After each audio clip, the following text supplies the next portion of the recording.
Last 2 days నుంచి అయితే ఒక హ్యాష్ ట్యాగ్ అయితే చాలా వైరల్ అవుతుంది సోషల్ మీడియాలో. మీకు కూడా తెలిసే ఉంటుంది, బ్రింగ్ బ్యాక్ మాధురి అని. ఈ మాధురి వచ్చి 33 ఇయర్స్ ఎలిఫెంట్ అనమాట. అంటే ఇది 1992లో మహారాష్ట్రలో ఉన్న నంది అనే విలేజ్లో జైన్ మతస్థులు అయితే దీన్ని అయితే అడాప్ట్ చేసుకున్నారు 3 ఇయర్స్ ఉన్నప్పుడు.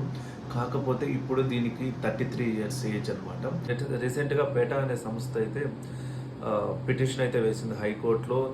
ఏమని అంటే మాధురికి హెల్త్ సరిగ్గా ఉండడం లేదు, ఆ మాధురిని అయితే ఇక్కడ నుంచి షిఫ్ట్ చేయాల్సి ఉంటుంది, ట్రీట్మెంట్ కోసం అంతారా షిఫ్ట్ చేయాలని పిటిషన్ అయితే హైకోర్టులో అయితే వేసింది పేట. మీకు పేట అంటే ఏంటనే డౌట్ అయితే వస్తుంది. Peoples for the ethical treatment for animals.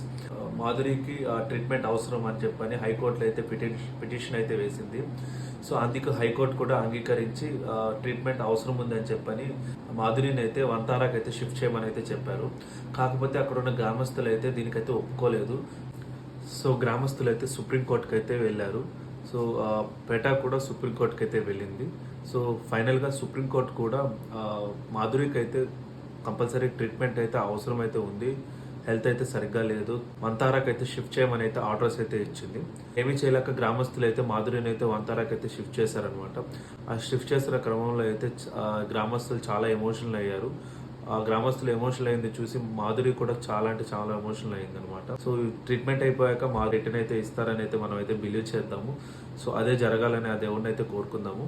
So మీకు ఈ వీడియో కానీ నచ్చుంటే ప్లీజ్ లైక్ చేయండి, అలానే మీ ఫ్రెండ్స్ అండ్ ఫ్యామిలీకి అయితే షేర్ చేయండి. ఇలాంటి ఇన్ఫర్మేషన్ కోసం అయితే నా ఛానల్ సబ్స్క్రైబ్ చేసుకోండి. నెక్స్ట్ వీడియోలో మళ్ళీ కలుద్దాం. అంతవరకు సైనింగ్ ఆఫ్.